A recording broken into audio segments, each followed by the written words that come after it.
tema que eu escolhi abordar aqui hoje com vocês é se a preservação óssea alveolar e o laser são para qualquer paciente. Essas técnicas podem ser aplicadas em qualquer paciente? Eu acho que é bastante importante nós abordarmos e termos algumas noções e parâmetros, né?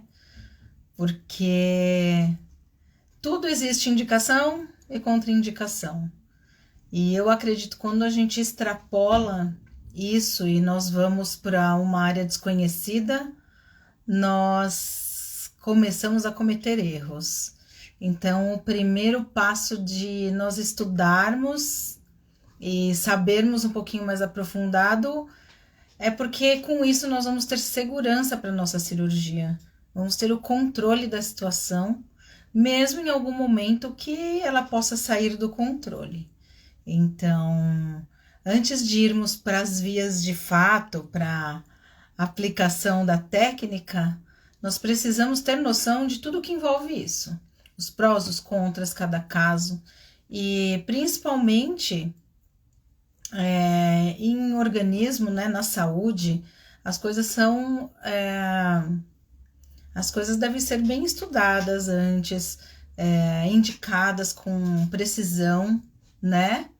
Então, claro que nós temos algumas limitações para o uso da técnica de preservação óssea alveolar, assim como de qualquer outro tipo de cirurgia odontológica.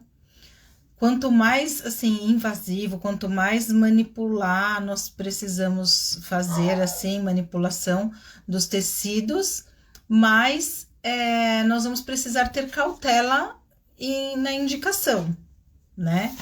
Então, quais são as limitações? Primeiramente, vamos falar da preservação óssea alveolar.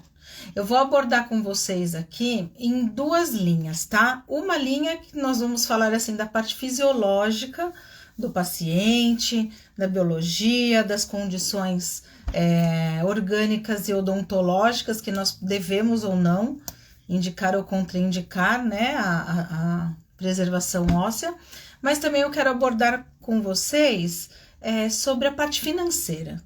Né? Muitos falam, mas será que essa técnica é para o meu paciente? O meu público é mais simples, eles não vão querer aceitar isso. E vocês estão muito enganados. Então, eu quero conversar também com vocês sobre isso, porque essa é uma limitação que, na verdade, nós temos, e nós temos que saber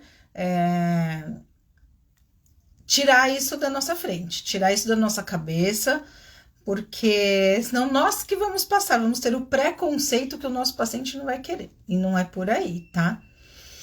Então, claro que as grandes limitações cirúrgicas dizem respeito às condições sistêmicas do nosso paciente, principalmente.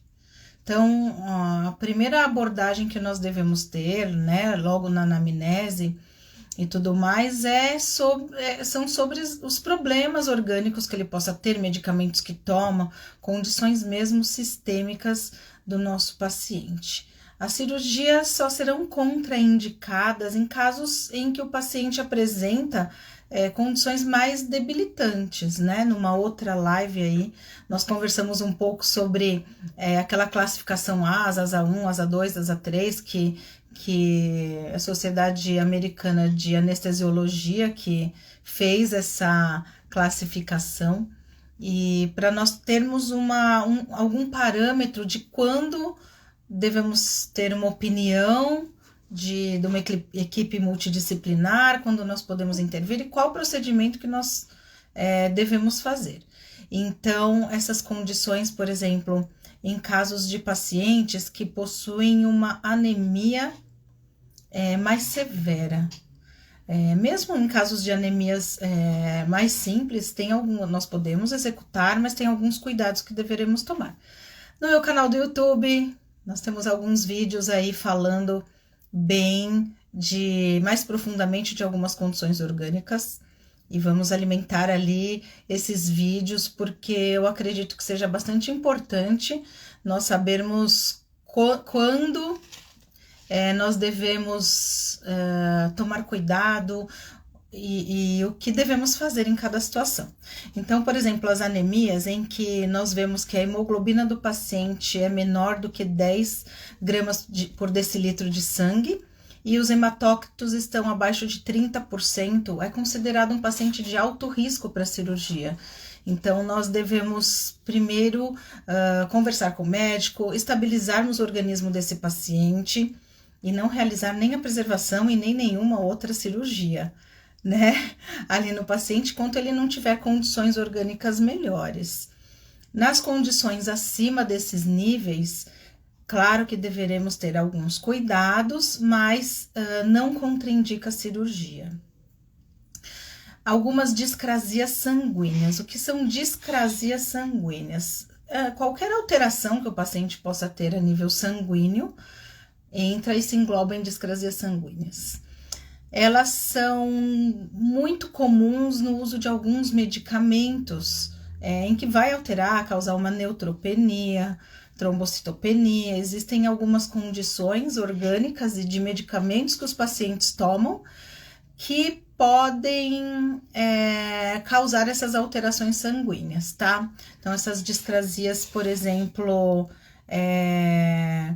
em quimioterápicos, quando o paciente está em tratamento, pode causar esses problemas, principalmente de plaquetas e tudo mais. Não é o momento de uma cirurgia, né, nesse nível.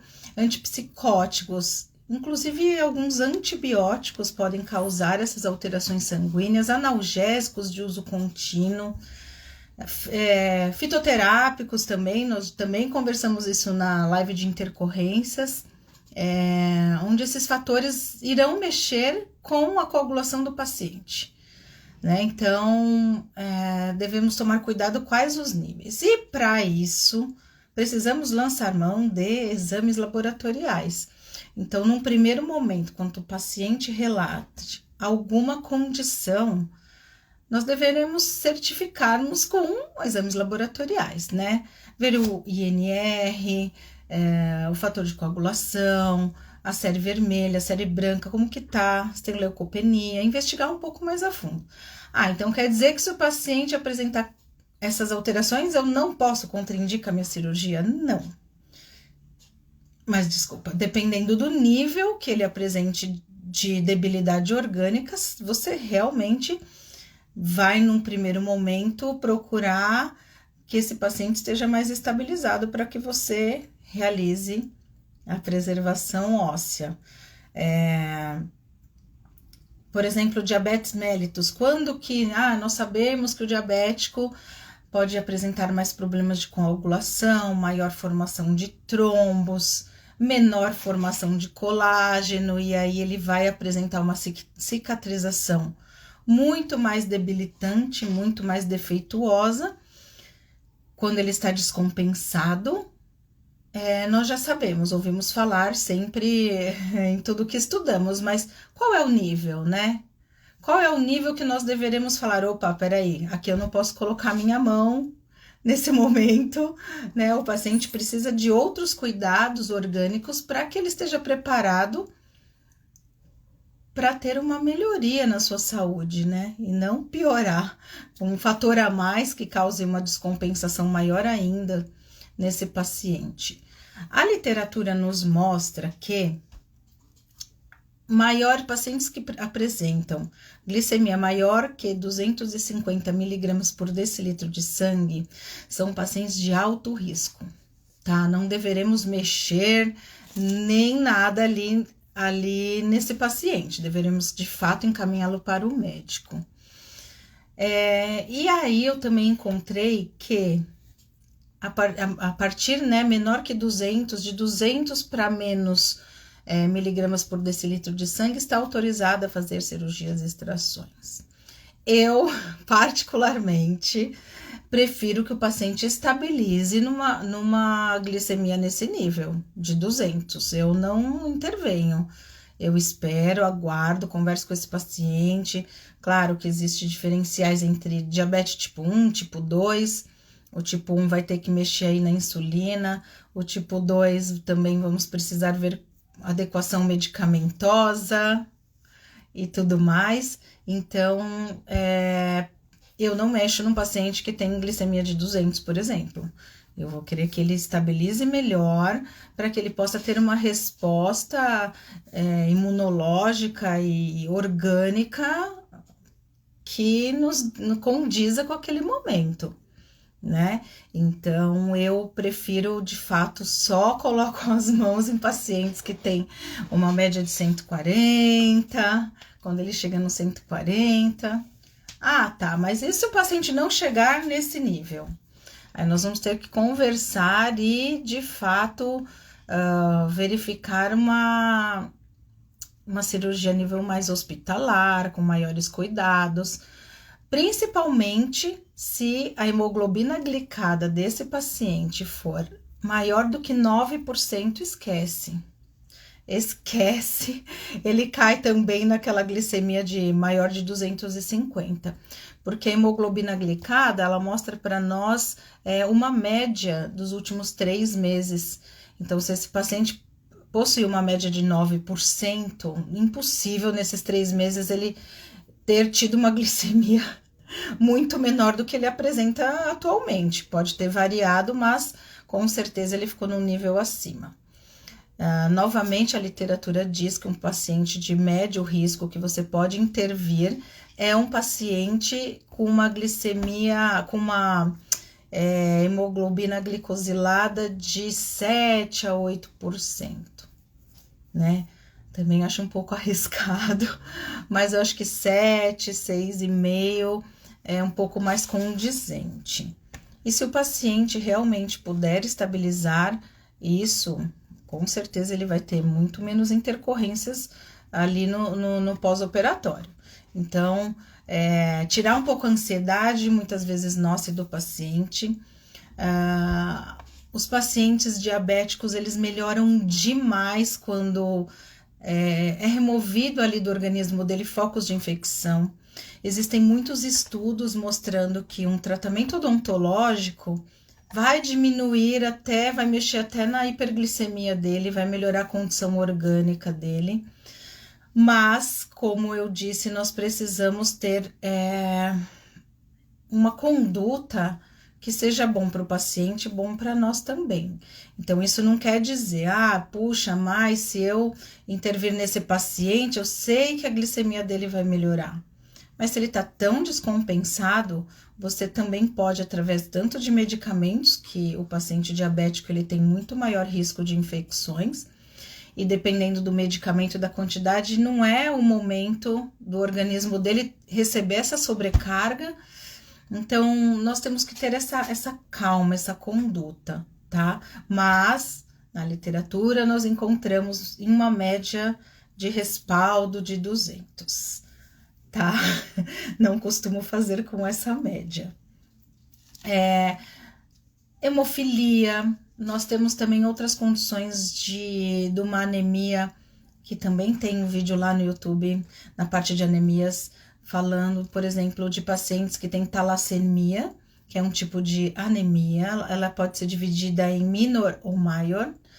A minor, os pacientes não apresentam nenhum problema, eles só têm o gen, né, ali modificado, então não tem nenhum problema na talassemia minor. Mas na maior, são pacientes que precisam, às vezes, até de transfusão de sangue repetidas vezes, então não faremos a cirurgia, a preservação alveolar nesses pacientes, a não ser com todo um respaldo dos médicos, ele estando numa fase controlada, mas são pacientes que nós precisamos ter uma orientação multidisciplinar, tá? Mas a princípio precisa ter bastante cuidado. Anemia falciforme também, onde a hemoglobina é em forma de foice. Esse paciente tem maior chance de formar obstruções em alguns vasos, e são pacientes que têm muita dor, apresentam muita dor, tá? E aí precisa de internação. Também tem os dois tipos de paciente com talassemia, com anemia falciforme, e já foi feita cirurgia, já fiz cirurgia nos dois casos, mas dentro de toda essa conduta que eu falei, conversa com os médicos, num momento que o paciente esteja equilibrado também, tá? A nível de vocês se informarem e terem essa conduta é bastante importante. Agora, sobre o laser. O laser, ele tem contraindicação? São poucas as contraindicações, porque realmente essa luz é uma luz abençoada, que atua na cascata inflamatória, em analgesia, em estímulo de todas as células de defesa, neutrófilos, macrófagos, enfim. É uma luz abençoada porque ela de fato ajuda. Porém, existem condições, sim, que ela está contraindicada. Câncer, nós ainda não temos luz divina, né, amigo? Pois é, bem sabemos, ela é uma luz divina, mas nós ainda não temos tantos estudos. Na verdade, é um pouco de mentira, isso nós temos muitos estudos, né, em câncer. Mas até onde se sabe, em câncer, o que acontece? Eu não posso aplicar diretamente num tumor. Então, o paciente tem aquela lesão na boca, tá com câncer de boca ali. Eu não posso ir lá com o laser e entregar essa energia. Por quê? Justamente porque o laser é uma luz que bioestimula, né? Então, ele vai ativar aquelas células, vai produzir ATP na mitocôndria e várias outras intervenções a nível de membrana celular e porfirinas endógenas. Então, várias células ali serão ativadas, mas principalmente o citocromo C e a produção de ATP. Então, se nós podemos produzir energia numa célula saudável, a célula cancerosa, então, ela também pode receber essa energia e, a princípio, se proliferar. Mas isso, gente, é um assunto amplo que vamos abordar também mais pra frente, porque merece uma live, sei lá, 1, 2, 3, só disso. E quem sabe nós chamamos alguém bem especializado nisso, né? Obrigada, amiga. Então, nós chamamos uma pessoa mais especializada nisso para falarmos com mais propriedade, mas isso é uma ação local, eu não posso ir lá e ativar aquela lesão que tem na boca. Mas o laser, ele é muito utilizado, por exemplo, nas consequências, por exemplo, de um tratamento para o câncer. Então, o paciente está realizando uma quimioterapia ou fazendo uma radioterapia à distância, ela tem uma lesão em outro local e apresenta uma mucosite. Nossa, é incrível. Existem alguns hospitais que já aplicam essa terapia maravilhosa para mucosite, que é aquela ardência, secura, né? A quimioterapia, ela provoca xerostomia, diminuição da salivação, então ela agride muito a mucosa oral, o paciente fica muito debilitado para se alimentar. Então, o laser é aplicado localmente para melhorar essa condição de mucosite, desde que ele seja à distância. Nós não vamos estimular a lesão em si, nós vamos aplicar localmente, na dose correta, na entrega de energia correta, tá? Porque outra condição do laser é que você não pode aplicar demais. Ele tanto bioestimula, como em excesso ele pode bioinibir alguma cicatrização, algum problema ali que o paciente que nós estamos querendo estimular, querendo acelerar uma cicatrização, por exemplo, cirúrgica. Então, já que acelera, eu vou aplicar de manhã, de tarde e de noite, né? Não pode. Não pode, porque nós podemos, de fato, bioinibir toda essa cicatrização. Então, é uma luz divina, é uma luz maravilhosa, mas ela precisa de pessoas que estudaram, são competentes para te entregar um tratamento correto, tá? Então, e o laser também através de uma técnica, não sei se vocês conhecem, chama ILIB, que é uma técnica vascular, muito legal, tem milhões de benefícios, mas em pacientes que têm câncer, não pode aplicar. Outra limitação do laser é em gestantes, tá? Em gestantes porque nós realmente não sabemos, e essa que é do ILIB, e não, localmente você só não pode essa técnica do ILIB, que é na corrente sanguínea vascular, então ela tem uma ação sistêmica, não só local. Então, porque as gestantes, de fato, carregam um serzinho, e nós não sabemos qual que é a reação, é o cachorro. Então, nós não sabemos qual que será, assim, nesse feto, nesse embriãozinho que tá ali, se ele tem alguma alteração. Então, também não indicamos o uso do laser, certo? E agora, quanto a odontologicamente falando mesmo. Gente, desculpa, o cachorro está latindo, estou em casa. Então, eu quero mostrar para vocês algumas condições que contraindicam localmente. Por exemplo, nós temos uma situação, o paciente chegou ali com uma raiz residual, qual que é o nível de inserção óssea que o paciente tem nessas raízes residuais? Porque se nós queremos preservar o alvéolo, nós temos que ter um alvéolo mínimo disponível para que o paciente seja beneficiado, né? Então, para esse osso, principalmente biomaterial, liofilizado, ele ficar preso, ele ter uma ação, nós precisamos ter uma cavidade. E essa cavidade, esse alvéolo, de preferência, ele deverá estar íntegro as paredes desse alvéolo, né? Vestibular, lingual, mesial, distal. Isso não quer dizer que se, por exemplo, ele tiver alguma leve fenestração numa parede vestibular devido a alguma lesão, nós não possamos fazer. Podemos, desde que ela seja leve, pequena, e não a perda total da parede. Porque aí nós vamos precisar já fazer uma regeneração, já entra na ROG, né? Regeneração óssea guiada, e provavelmente vamos precisar de outra abordagem para essas perdas dessas paredes maiores. Então, em pequenas fenestrações até pode, eu faço, sim, a preservação alveolar sem grandes variações.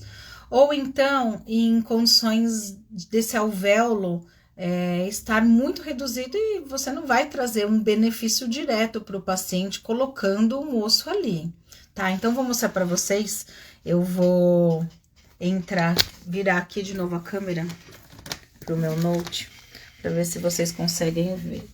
Então, vamos lá, eu tenho aqui uma radiografia, só um minutinho, deixa eu tirar. Uma radiografia panorâmica, né? Uma reabilitação bem importante dessa paciente, ela tem muita alteração aqui. Então, vamos lá. Por exemplo, aqui, né? Essas raízes residuais. Poxa, será que vale a pena nós fazermos... Como que nós vamos encontrar um alvéolo que tem esse tamanho de raiz aqui? Olha esse, quase saindo. Ah, mas e esse aqui? Esse parece ter um pouquinho de condição, sim, tá? Então, como que eu costumo agir em casos assim? Eu falo para o paciente, explico tudo isso, e eu sempre vou com um biomaterial para a cirurgia, tá? Volta aqui. Por que que eu sempre vou?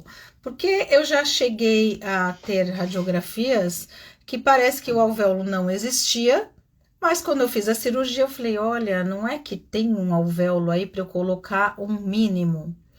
Principalmente nessas regiões perto de seio. Porque se nós conseguirmos ganhar alguma coisa de altura, depois para reabilitação, por exemplo, hoje nós temos implantes curtos, de Straumann, por exemplo, tem de 4 milímetros, tá? Então, vamos voltar lá. Ó, então, muitas vezes aqui, ó, se ela realmente tiver toda essa cavidade, tiver pelo menos o alvéolo, né, intacto, mesmo que seja desse tamanho, provavelmente nós temos 4 milímetros ali, Então, é uma abordagem que nós deveremos pensar. Seria bem interessante se o paciente pudesse fazer uma tomografia aqui nesse caso, para a gente ter mais certeza. Mas normalmente o que eu faço, perfeito para mini implante, super perfeito. Normalmente o que eu faço é ir para a cirurgia preparada para qualquer guerra, né? Tá? É o mesmo que acontece aqui nesse outro caso, ó. Não tem, gente. O benefício aqui de você colocar, fazer uma preservação nessa raiz com a setinha é mínima. E aí, de fato, o custo para o paciente não vai compensar, porque depois eu vou precisar fazer outras abordagens, né? Essa raiz desse lateral aqui, por exemplo, tá? Esse outro lado também, olha, tem.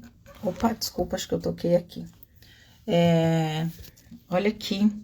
Não tem como, né, nós fazermos uma indicação de preservação alveolar, porque não tem nem alvéolo ali, certo? Então, eu acredito que nós precisamos ter noção das coisas, de quando indicar, de quando não indicar. Isso também vai te dar uma autoridade profissional frente ao seu paciente, claro que sim, né? Nós sermos justos, honestos, né? Nunca perdemos na honestidade, né? Temos outras áreas que o paciente pode investir na reabilitação. Então, são algumas condições que, de fato, devemos pensar, né? Quando devemos indicar e quando não devemos, certo? Então, de maneira geral, é mais ou menos isso da contraindicação. Condições orgânicas, se realmente existe perda de paredes ali ou não tem uma quantidade de alvéolo suficiente na região, também não tem por que nós fazermos essa preservação óssea, tá?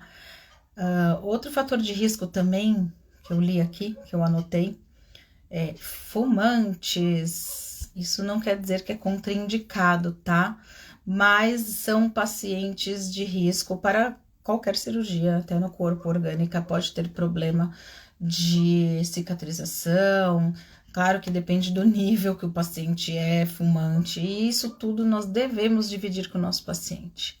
São responsabilidades que parece que nós estamos, puxa, mas eu vou perder o paciente, vou perder de fazer a preservação, ou de proporcionar esse benefício para ele, ou de ganhar, né, também um pouco a mais, porque nós conseguiremos entregar um tratamento legal e também cobrar pelo tratamento que estamos entregando. Mas muitas vezes perder é ganhar, tá? Nem sempre nós vamos ter coisas boas tentando forçar uma situação quando o paciente ou a condição não está propícia. Então, o paciente fumante não é contraindicado, mas é um fator de risco, tá? Para preservação alveolar, para qualquer cirurgia que ele for fazer, ele tem que estar ciente. Também já mostrei casos aqui, também tenho lá no YouTube falando de tabagismo. São tecidos que podem apresentar muita deiscência. Já tive pacientes, fiz já muita cirurgia em paciente fumante, alguns não deram problema, mas vários deram problema de deiscência, e o laser foi abençoado, tá? Nesses casos, para o fechamento cicatricial, para aceleração dessa condição. Então, como eu disse, tem condições que não são contraindicadas, mas são situações limites que deveremos ter um pouco de cautela, tá? Já conversar antes com o paciente, explicar, olha, pode acontecer assim, assim, pode não acontecer nada, também não precisa assustar demais o paciente, mas ele tem que estar ciente que, de repente, ele vai ter que fazer mais sessões de laser depois, ou vai ter que ter uma conduta diferenciada também para esse paciente. E também, muitas vezes, trabalhar com materiais que compensem um pouco mais essa questão orgânica. Ou seja, Materiais que apresentem uma qualidade ou estudos mais aprofundados, que tenham uma osseointegração melhor, enfim. Tudo isso eu abordo no método e enfim. Um outro ponto que eu falei lá no começo que eu quero conversar com vocês é sobre se esse tratamento é para todo paciente no sentido financeiro. Novamente, tem muitos colegas que acham que é um tratamento mais elitizado, é um tratamento para pacientes que têm maior poder aquisitivo, e vocês se enganam, tá? Conheço dentistas que atuam dentro de favela e colocam os melhores biomateriais, os melhores implantes. Eu acredito que tudo é uma questão de abordagem, tá? Como você explica os benefícios e entrega valor para o seu paciente, ele vai topar, né? E para tudo isso tem estratégia, que também no momento certo isso é abordado, tá? No método a gente conversa bastante sobre isso. E precificar vai muito além de você saber sua hora clínica. Então eu vou lá pegar minha hora clínica e vou cobrar em cima disso, né? No estudo de precificação, nós devemos, além sim da hora clínica, que é bastante importante, que são os custos em geral, onde fazemos uma média, é bastante importante sabermos disso, mas entra também qual o bairro que você tá, localização, qual o seu público-alvo. Fazer esse estudo do seu público-alvo também é legal, mesmo por conta da abordagem que você vai ter, tá? Mas você explicar e você mostrar autoridade e valor no tratamento preventivo, que ele terá um investimento um pouquinho maior agora, mas para ele economizar depois, tanto em saúde, impedindo cirurgias maiores, mais traumáticas e com maior custo também, né? Então, falou, você vai investir agora para depois você se dar melhor. E mostrar também os benefícios estéticos, funcionais, dele não perder aquele tecido ósseo. E existem biomateriais de todos os preços, de todas as condições, mais caro, mais barato. O que a gente não pode hoje é deixar de oferecer isso para o nosso paciente. O que não se pode hoje é subestimar o nosso paciente, tá? Porque ele tem informação, a internet tá aí, tem informação o tempo todo. Por que você não ofereceu para ele? Só se o paciente de fato tiver uma condição muito, muito, muito limitante, muito baixa. Mesmo assim, você pode informar que existe, tá? Mas claro que talvez não seja ali prioridade para ele, mas nunca devemos subestimar que ele pode sim querer alguma coisa que seja muito boa para ele, que previna gastos maiores, tá? Então, nós temos trabalhos com membranas somente, Boni Hill, que, né, não agrega com, por exemplo, um osso liofilizado ou sintético, que diminui o custo. Então, gente, nós temos tecnologia, biomateriais para todos os casos, para todas as pessoas, tá? Sem subestimar. E isso era um fator bastante importante que eu queria colocar aqui para vocês, tá? Então, deixa isso de lado, esquece disso. Não é para o meu paciente, não é você que tem que dizer isso. Você oferece, você fala, você informa, fala os benefícios, encanta o seu paciente e junto com ele você deixa ele decidir, tá? Não decide por ele antes, não. Tá bom? Então, gente, era isso que eu queria trazer. Foi um pouquinho mais breve essa live, mas eu acredito que nós também precisamos saber quando indicar, quando não indicar, como cobrar, o que é importante. Escrever depois, se tiver alguma dúvida, não tem problema. Manda direct, manda mensagem aí, que estamos aqui para isso, para evoluir juntos, para crescermos, né? Na cirurgia odontológica, no enxertia, a preservação óssea e o laser. Tá bom? Então é isso, muito obrigada por estarem aqui e fiquem atentos que vai ter mais live aí. Beijo, boa noite.